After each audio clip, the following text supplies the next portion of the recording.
আমরা আজকে হুজুর হুসাইন সাহেব বাগদাদ গৌসুল আজম জিলানি রাদিয়াল্লাহু তাআলা আনহুকে স্মরণ করতেছি। এতক্ষণ পর্যন্ত মৌলানা শরফুদ্দিন আকবরী মুদ্দাজিল্লুল আলী, ইনি আমাদের ওসখাইন দরবার শরীফের সুযোগ্য সাজ্জাদা নসীন, সুফিয়ে বাসফা, আলিমে বা আমল, মোহসেনে মিল্লত, মুজাহিদ আহলে সুন্নত, পীরে তরিকত আল্লামা সৈয়দ মঈনুদ্দিন নুরি ওসখাইনি রদাই মুদ্দাজিল্লুল আলী ওনার প্রতিনিধি হিসেবে এসেছেন। উনি আজকে আসার কথা ছিল, কিন্তু শারীরিক অসুস্থতার কারণে আসতে পারেনি। আমি ওনাকে ধন্যবাদ জানাই। উনি আমার প্রিয় স্নেহের চাকরিতে রশিদ, আমি ওনাকে ধন্যবাদ জানাই। এই জন্য আমাদের অনেক আছে আলেমের কাজ করতে চাই, ওয়াজ নসিহত করতে চাই, দাওয়াত সাওয়াতে যেতে চাই, কিন্তু আলেমের সেকেলে আসতে চাই না, আলেমের সুরত ধারণ করতে চাই না। আছে না? বলতেছেন আছে না?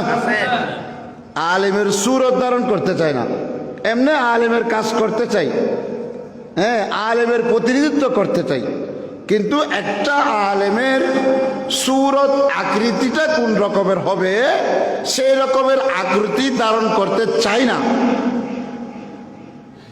এটা অর্থ কি? না চাওয়ার কারণ হলো ভিতরে এখনো ঠিক হয় নাই, অন্তর এখনো কি হয় নাই, ঠিক হয় নাই। অন্তর যখন শুদ্ধ পরিশুদ্ধ হয়ে যাবে তখন অন্তরের পরিশুদ্ধতা আপনার সকল সুরত দিয়ে প্রকাশিত হবে। সুবহানাল্লাহ বলুন। আজকের যিনি মেহমান আসার কথা ছিল উনি মাশাআল্লাহ আমার শাগরিদের রশিদ, ওনাকে আল্লাহ আরো এলম দান করুক, আমি সেটার বর্ণনা দিব না। এটা উনি অন্য কোনো এক মাহফিলে এসে তকরির করলে বুঝতে পারবেন উনি কত স্টাডি গবেষণা করে থাকে। সুবহানাল্লাহ। কিন্তু ওনার স্টাডি ছাড়াও, এলম আমলের ওয়াজ ছাড়াও ওনাকে দেখলেই বুঝতে পারতেন ওনার ভিতরে কত তকওয়া, পরহেজগারি, খোদাবেরতা রয়েছে। সুবহানাল্লাহ।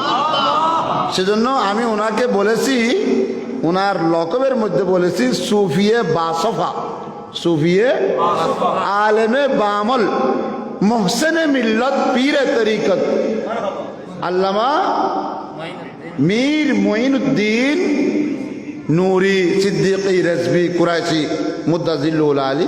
নারে তাকবীর, নারে রিসালাত, নারে গাউসিয়া। শেখ গৌসুল আজম দস্তগীর রাদিয়াল্লাহু তাআলা আল্লাহ ওনাকে শেফা আজলা কামেলা সেহেতে তাম্মা দান করুক, আমিন।